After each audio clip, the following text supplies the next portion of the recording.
800 დევნილი ოჯახი დაიდებს აქ ბინას. კონტრაქტორი კომპანია კარგად მუშაობს, ჩვენ კმაყოფილები ვართ, მიმდინარე სამუშაო ტემპით და ხარისხით, რაც თავარია.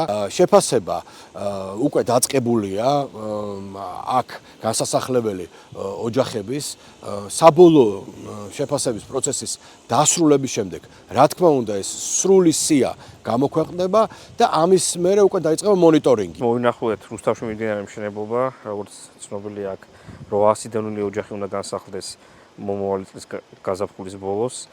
ამ ეტაპზე დაწყებულია უკვე რუსთავში ბინის მიღების მსურველი დევნილი ოჯახების განაცხადების გადაფაზება, რომელსაც დაჭირდება დაახლოებით 3 თვე. რის შემდეგაც უკვე გაირკვევა გამსვლელი ხულა და დაიწყება მონიტორინგი.